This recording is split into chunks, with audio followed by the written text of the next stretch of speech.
சரி இந்த பொருள் என்ன ஏதுங்கிறது அங்க தெரிஞ்சிடும். தெரிஞ்சதுக்கு அப்புறம் வந்து பாத்தீங்கன்னா நீங்க ஒவ்வொருத்தரா போய் பேசுறதுக்கு தேவையில்லை. அங்க 10 பேரை டைரக்டா வந்து இந்த பொருளை வாங்க ஆரம்பிச்சிருவாங்க.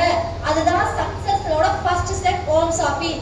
எதுக்காக அப்படின்னா நம்மளோட மைண்ட் வந்து பிசினஸ் மைண்ட் வரணும், லேபர் மைண்டுக்கு போக கூடாது. எப்பவுமே நம்ம லேபர் மைண்ட்ல இருக்கனால தான் இன்னமும் இன்னைக்கு வேலைக்கு போயிட்டு இருக்கோம். நமக்கு பிசினஸ் மைண்ட் வேணும்னா இந்த பிசினஸ்ல நம்ம மன ரீதியா ஏதாச்சும் ஒரு இன்வெஸ்ட்மெண்ட் பண்ணிருக்கோம்னு நினைக்கணும். அப்படின்னா இந்த 60,000 ரூபாயை நான் பிசினஸ்ல 60 கோடி ரூபாய் போட்டிருக்கேன் நினைப்பு நீங்க ஸ்டார்ட் பண்ணீங்கன்னா கண்டிப்பா ஃபர்ஸ்ட் ஸ்டெப்பை கம்ப்ளீட் பண்ணிடுவீங்க. இது ஃபர்ஸ்ட் ஸ்டெப்.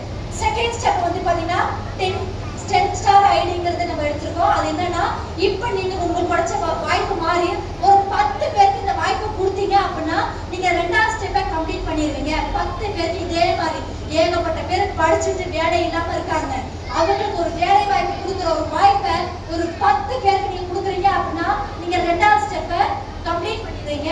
மூணாவது ஸ்டெப்பை கம்ப்ளீட் பண்றது அப்படின்னா ரீபர்ச்சேஸ் பண்ணணும். ரீபர்ச்சேஸ் அப்படின்னா இங்க பெஸ்ட் ஹோம் ஷாப்பிங் வாங்குறீங்களா?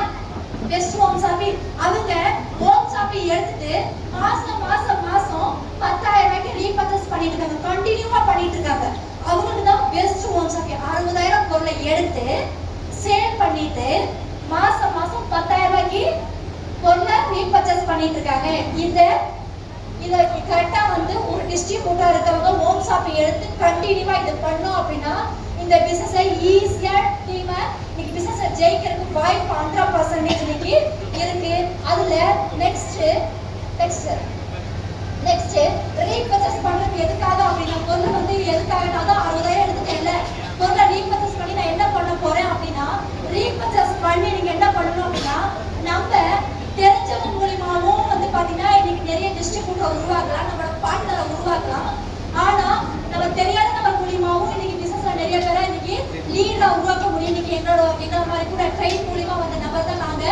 இன்னைக்கு எங்க மூலியமா வந்து பாத்தீங்கன்னா லீடர்ஸுக்கு 40 கோடிக்கு மேல இன்னைக்கு வந்து அவருக்கு அப்ப அங்க சேல் கொடுத்துருக்கோம் இல்லையா, அந்த மாதிரி ஒரு நபர் கூட உங்களுக்கு வரலாம். அதுக்கு காரணம் என்ன அப்படின்னா நீங்க ரீபர்ச்சேஸ் தான். அதுல ரீபர்ச்சேஸ் பண்ணி பொருளை வந்து ஃபர்ஸ்ட் டைம் கஸ்டமர் ஆக போறீங்க.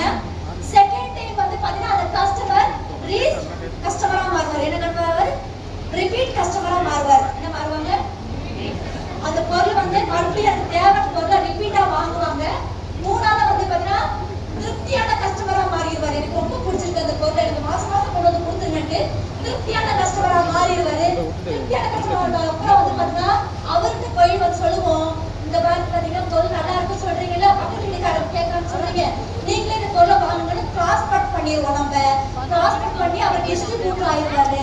டிஸ்ட்ரிபியூட்டர் ஆனதுக்கு அப்புறம் வந்து பாத்தீங்கன்னா